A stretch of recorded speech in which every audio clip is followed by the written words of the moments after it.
Assalamualaikum warahmatullahi wabarakatuh. Sampurasun, salam sejahtera. Teman-teman pendidik, para orang tua, dan sahabat bidayari semuanya, pernahkah kalian berpikir dan bertanya pada diri kalian sendiri ketika melihat seorang anak dengan nilai yang bagus, raportnya A semua, tapi kenapa ketika di dunia nyata dia tampaknya sangat kesulitan berkembang dan menyesuaikan? Atau nilai raportnya yang bagus semua, tetapi di pekerjaan atau kerja sama tim, anak tersebut kok terlihat bingung ya? Nah, di video kali ini kita akan membahas kenapa nilai rapor saja itu tidak cukup dan kenapa yang disebut soft skill itu bisa jadi bekal yang sangat penting, bahkan bisa lebih menentukan untuk hidup dan karir mereka. Yuk kita telah bersama supaya sebagai pendidik, orang tua, atau siapapun yang peduli dengan pendidikan, kita bisa mempersiapkan generasi masa depan dengan lebih baik.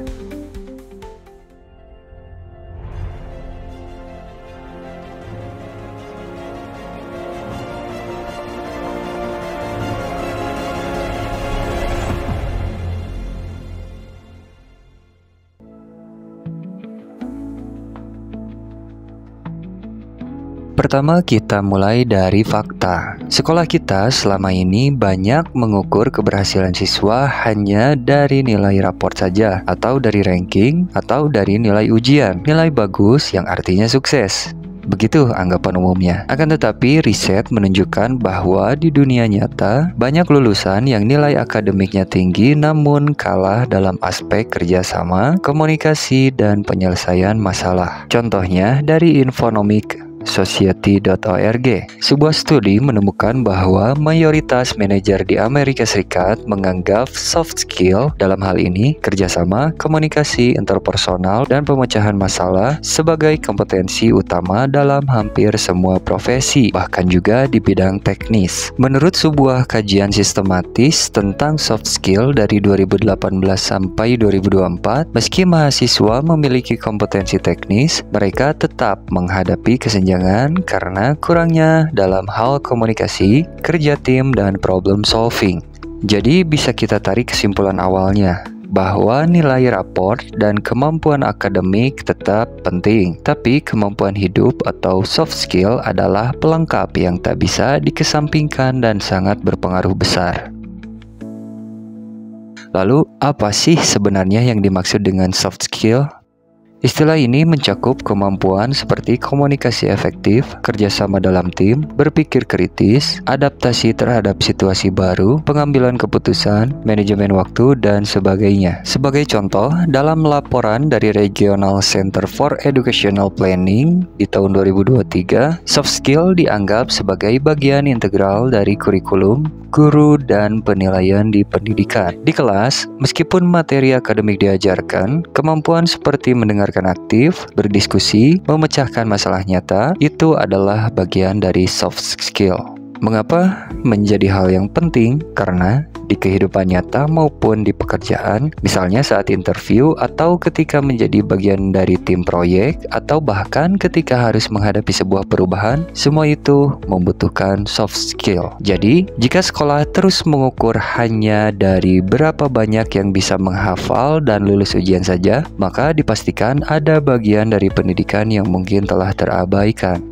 Sekarang kita lihat kenapa kondisi dunia saat ini membuat soft skill jadi makin krusial. Revolusi industri 4.0, teknologi, automisasi membuat banyak pekerjaan teknis menjadi bergeser atau berubah.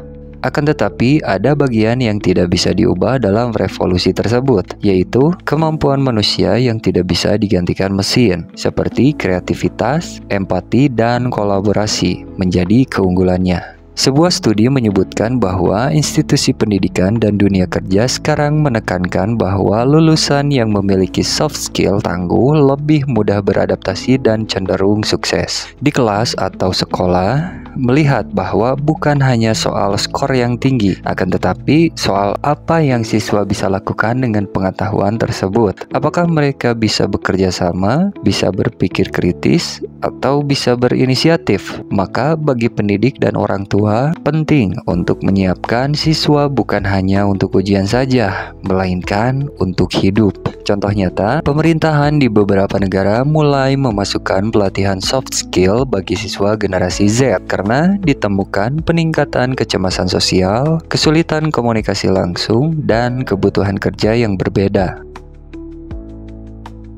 Oke, jika soft skill penting, mengapa tidak semua sekolah atau sistem pendidikan sudah maksimal mengembangkannya? Berikut rangkuman dari kami mengenai beberapa kemungkinan tantangannya. Yang pertama, kurikulum dan sistem penilaian masih kuat di arah nilai atau ujian, sehingga guru dan siswa terdorong untuk cenderung fokus pada hafalan saja. Yang kedua, kesulitan mengukur dan menilai soft skill. Berbeda dengan tes matematika yang jelas jawabannya hanya benar atau salah, masalah soft skill itu lebih kompleks. Yang ketiga, sumber daya. Guru perlu pelatihan. Sekolah perlu model pembelajaran yang aktif, yang isinya berupa proyek, diskusi, dan kerjasama, agar soft skill tersebut bisa tumbuh. Yang keempat, budaya sekolah dan orang tua. Jika orang tua atau guru hanya bangga dengan ranking dan nilai tinggi saja, bukan dengan sikap atau kemampuan kerjasama, maka pesan yang akan diterima oleh siswa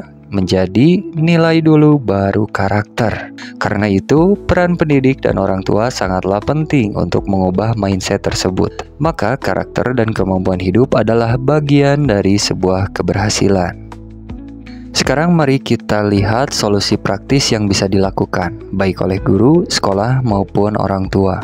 Untuk guru, gunakan metode pembelajaran berbasis proyek, diskusi kelompok, atau tugas yang memerlukan kolaborasi dan presentasi. Itu akan membantu membangun kerjasama tim, komunikasi, dan pemecahan masalah.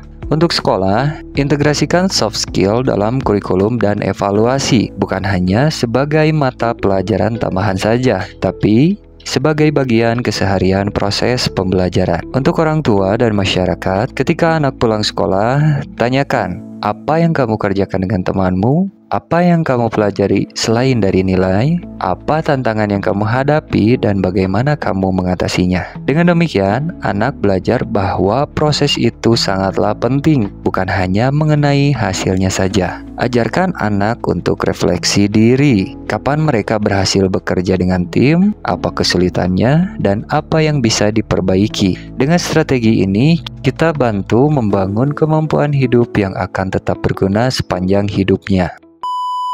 Jadi teman-teman sekalian, pendidik, orang tua, dan kawan semuanya, mari kita bersama ubah cara pandang, ubah mindset mereka. Nilai raport itu penting, jangan salah.